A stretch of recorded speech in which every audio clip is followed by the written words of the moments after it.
It's me, Marklyn Mara, and today's video is going to be about my very first ever vintage pop-up. And let me tell you, I made bank.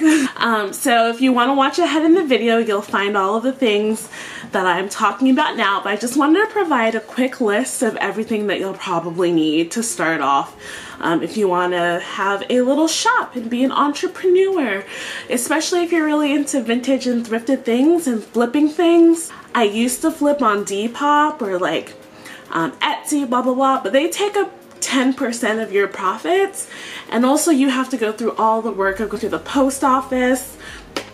You have to ship things before you actually list things. You have to measure them, you have to come up with sizes. It's just so much work, and I'm a lazy broad, so I would recruit someone in for help. All of my friends were busy that day. My mom was gonna help me, but she fell asleep. But thank God when I got there, everyone was so kind. The other vendors, they helped me set up my tent. My next door neighbor vendor and her mom helped me hang up my hundreds of items, and as a reward I gave her like a free whatever she wanted, and she chose this really great jumpsuit. So just, yeah, pay it forward, be kind.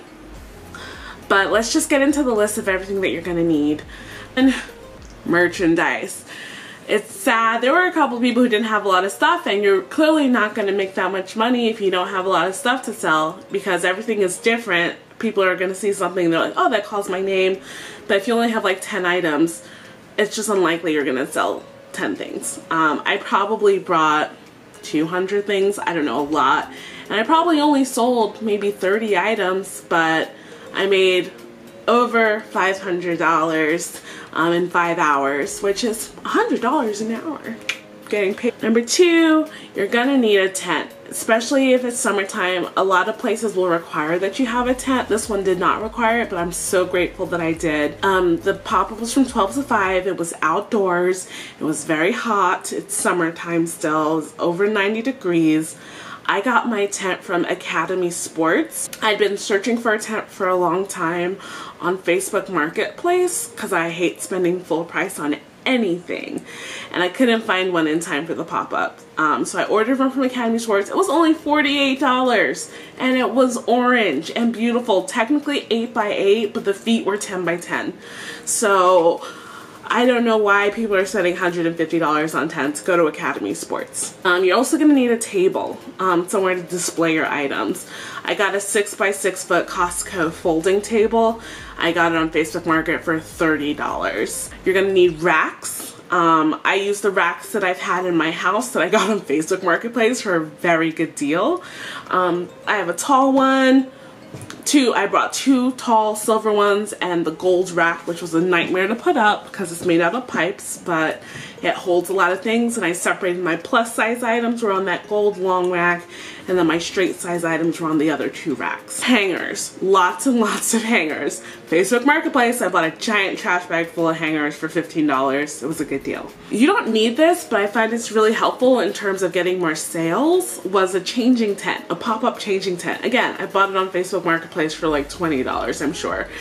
It just encourages people to buy something if they know it's gonna fit. So I had that set up. Get some weights or some rocks to hold it down if it's outdoors and windy, but people were much more likely to get something because they tried it on. I had a mirror as well. That's next on the list, a mirror, so that people can take a look and say, oh, this is like a regular store even though I'm in a parking lot somewhere. Bring a chair or 2. I didn't use my chair that much because I like to stand, so my feet were killing me afterward. But I even had a patron who, her friend was in the changing tent and she was sitting in the chair waiting, so definitely bring a chair or 2. Make sure they're cute though, because who wants an ugly chair? I'm just kidding. My actual sales, you can bring cash, so I would say I brought $50 in singles for change. No one uses cash anymore, that was silly. $20 in singles just in case it's enough change. So for the rest of the week, whenever I would go places, I would pay like $18 in singles. I'd be like, I'm not a stripper. But what I did was I have my beautiful Lisa Frank folder, which was really cute. People thought that was cute as well. And when they told me I would say they wanted to pay, I would say I take cash, Cash App, Venmo, and PayPal. My QR codes for each and every, for Venmo, for Cash App, for PayPal. Only thing I didn't think of was Apple Pay. So I'll do that for the next one. I'll have Apple Pay and I'll have Zelle. Some people use Zelle. But yeah, just keep them in a little folder. You can get them laminated. I just got those little plastic covers to keep them protected throughout the day, and then you can use them over and over again. Since your phone is how you make sure that all of those things have come through, all of the payments have come through, definitely bring a backup charger battery pack. I definitely ended up using mine. It was 5 hours. I have an iPhone 7. The battery lasts for 1 hour, so I needed that. I brought my mannequins. If you don't have mannequins, don't worry about it. You can hang a couple of things from your tent to attract people to your tent. I love my mannequins. Mimi is the thick girl, plus size. She's like not plus size. And then Eleanor is my skinny girl. So I brought them both, have them both set up. Someone even tried on a dress that was on Mimi, so the mannequins are helpful. Have a bowl of candy, just to be fun, just to have fun, just to be nice. Like, why not have some candy? Bring a speaker, a wireless speaker. I had some cool like mall music playing, you know, like Forever 21 music beats, just to get people in the shopping mood. So whenever they came over to my tent, if there's not music in the larger venue, the larger pop-up space, but there was no music in the outdoor space, so I had my own little speaker, and when people came under my tent, it was like club time, shop time. It was great. Bring some hand sanitizer. It's COVID time still, so why not? I wish I had brought one of those like ones that go around your neck, but I didn't. So I brought a fan from the dollar store because your girl was hot. Preparation before, I actually spent money on a tagging gun. I know a lot of people, I've watched a couple of videos about people preparing for a vintage pop-up, and they said they didn't want to have prices so people would talk to them. I had so much merchandise that it only made sense to tag everything. There's no way it would have made sense for people to keep coming up to me. And like I said, I made over $500. It wasn't even that busy. If it was a busier venue pop-up location, I'm sure I could have hit 1,000. Bring your personality. I wait tables on the side, so I've been a salesperson for a long time. If someone's waffling in between something, you just tell them all the benefits of why they should get something, you know? You don't want to be like weird and pushy, but I had one girl, she was like concerned the dress didn't fit. I was like, oh, you can definitely get it taken. Think about it. You're only spending $20 on a dress. If you go to a tailor, it's maybe $15 to get it taken in.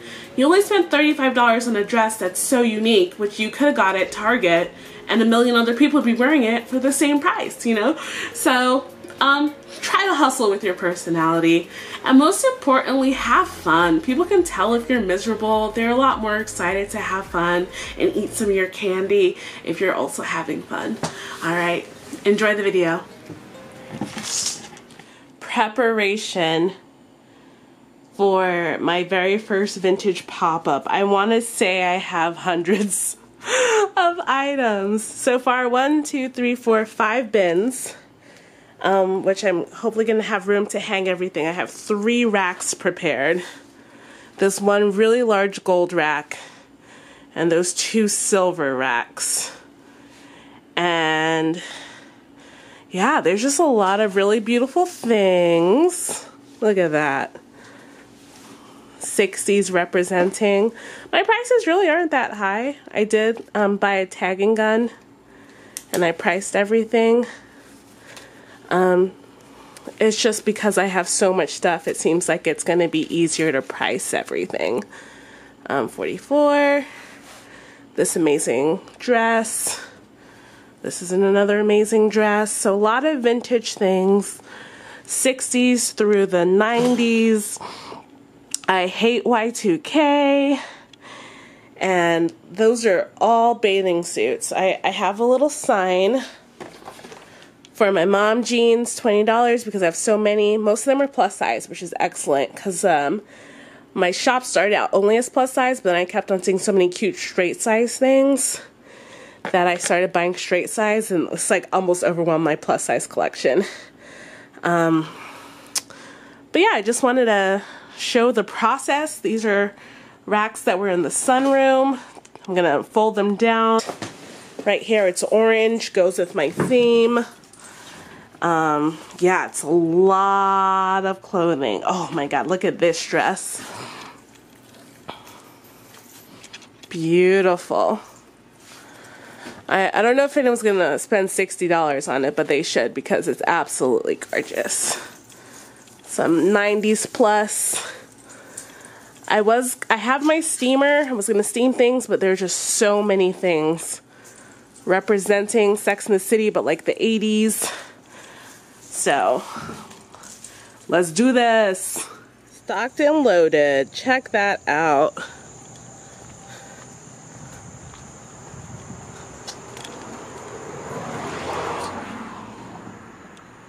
So, yep, 2 trips. Now let's start looking at the things that we bought today. A changing tent. One of my vintage chairs because you're definitely going to want to sit down.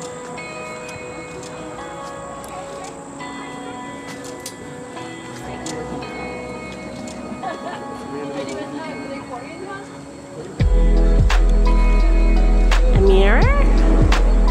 We got my mannequins.